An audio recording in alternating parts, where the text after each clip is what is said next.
Welcome to the Roy Snarr Show, entrepreneurship and giving back. Now, here's your host, Roy Snarr. How did you, in the early stages there, how did you market yourself? Like, how did you get the word out? Every way I could think of. If I thought it was a good idea to just kind of leave my business card on the table somewhere so someone would see it, Wow. I would do that. That's guerrilla marketing right there. Totally. And I know Jay and I know the other folks involved in guerrilla marketing from the early days of that book. I did everything I could think of. I wasted tons of money. I spent time with people that were absolutely not prospects for me. I learned the hard way and the easy way. Right. And I got around the people that knew what they were doing, and it started paying off. And then I joined the brand new National Speakers Association, which was a couple hundred members at the time. Yeah. But all my heroes were there. You know, there's Earl Nightingale and Zig Ziglar and Dr. Kenneth McFarland and you know, the names of the day, Dennis Waitley and people like that. And they welcomed me. And they taught me what they knew. And I said, well, I'll go do that. And I did. You probably had those tapes memorized by that point. Well, yeah. Man, it's been wonderful. Wow, that is amazing. See, it was much different back then because nowadays we have, TikTok, Facebook, YouTube, social media. The ease today of learning is like 1,000 times easier than it was back then, because then you had to go to the library. Libraries are a big building where they have lots of information in Most the form people probably of don't books know. and other things, not digital. Wow. And you can go in there and learn about most anything you want. Well, literally, I went to the public library and checked out many of those books. That is amazing. You see, we take advantage of how easy it is to actually get knowledge. And nowadays, the biggest thing is distraction, laziness, and you have to develop what you develop, which is that burning desire. That's what Napoleon Hill talks about, Earl Nightingale. Yeah. Like, you have to become absolutely obsessed with your concept, your idea. And not at first. At first, you just need to be fascinated by it. Sure. And really get into it. But when you decide I'm going pro, when you decide I'm taking this seriously, I'm going to do this, that's the day the rules change for you. That's the day the standards you have to operate by are raised, the expectations on yourself are greater, and the requirements from you are greater. That's the day you have to start becoming the kind of person that would be worthy of that. One of the things I talk about in many of my speeches is become the person who would attract the outcomes you want. So how do I let's use a sports analogy. How do I get the quarterback to throw me the football? How about being a receiver, going downfield and getting into the open? Oh, that's a good analogy. Because if you're not out in the open downfield, you're not going to get the ball. Right. You could, but you won't. So become eligible for what you want, and it'll start seeking you as well. Yeah, that's amazing. It's just, you entering into this matrix and you're attracting that to you. Oh, speaking of that, what type of affirmations do you actually use? Do you, like, every morning, do you have affirmations? I do. I'm not, in the early days, I did whatever the books told me. Sure. I think I can. I think I can. I think I can. Thomas the Train over here. I am a redwood, great and tall. If I'm an acorn, I am a redwood, great and tall. My mighty branches shelter all. I'm good enough. I'm smart enough, and people like me. No, you're still going to be an oak, but be a great one. Right? Yeah, exactly. So I wrote a book called The Acorn Principle, and the whole thing centers around that concept. Figure out what's your nature, cultivate that nature, and become excellent at what you're naturally suited for, instead of constantly adapting, because then you're always going to be dependent on your resources and not on your gifts. Yeah. And one of the things I do every day when I wake up is I say, thank you, Lord, for this good day. And then I go find the good in it. Yeah, gratitude. And I don't get up in the morning and turn on the TV. No. I like silence. Oh. I get up in the morning and think.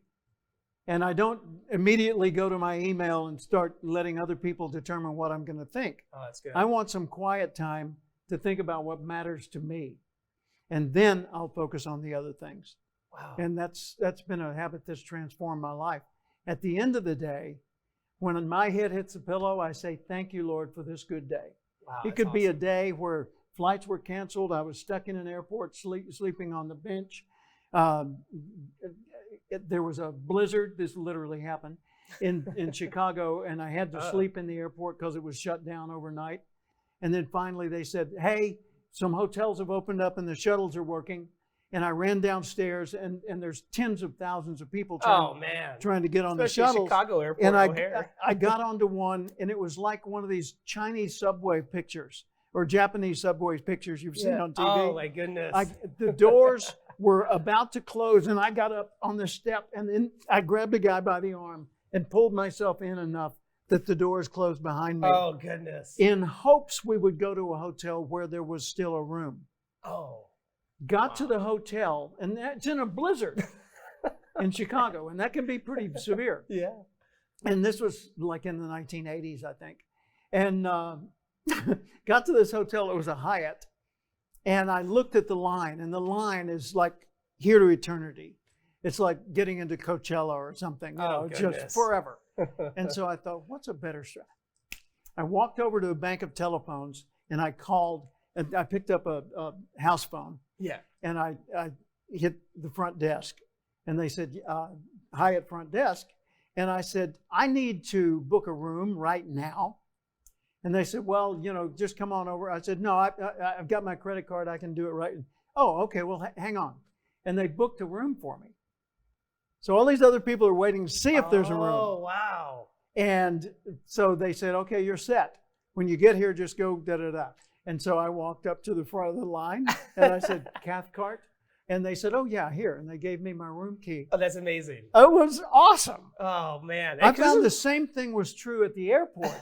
When there's a long line and flights are canceled and all that, rebook online. Or back in the days of payphones, go to the payphone or whatever and call and rebook that way. Wow. And that way you avoid the line. Because you couldn't whip out your smartphone back in those days. No, and just rebooked it. Nobody even had a mobile phone. And I was still flying in the days of Braniff and TWA and Eastern Airlines and Pan Am, a bunch of those that have gone under. TWA, I remember those. Yeah, I went around the world literally twice in 1 year on TWA, on speaking tours. But I remember one time I was in Tulsa, Oklahoma. And I went to the counter of Braniff Airlines, and it was clear things were going badly. Mm. And I said, what's up? He said that the airline has just announced we're going bankrupt. Oh, wow. I said, well, obviously I need your help. He said, I don't have to help. I'm no longer employed. And he walked away.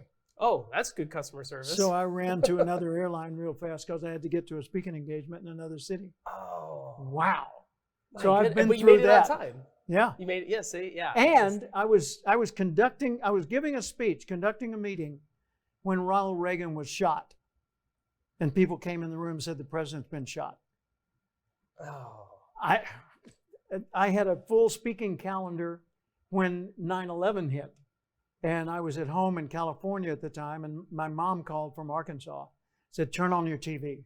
Wow. Turned on the TV and saw the Twin Towers coming down, and realized all those speech bookings were impossible.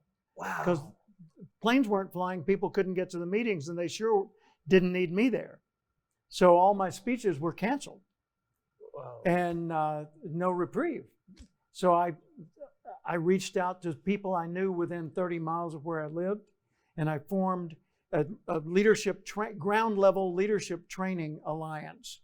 Called it the 101, Highway 101 Leaders Alliance. And I said, we may not be able to make any money, but we can certainly make a difference. So let's teach people at the street level how to organize, plan, do projects, find resources, and get others to cooperate. And so I got Pepperdine University, Cal Lutheran University, Cal State Channel Islands, Ventura County Sheriff, Reagan Presidential Library, and other groups involved in that. That's amazing. And that went on for 2 years.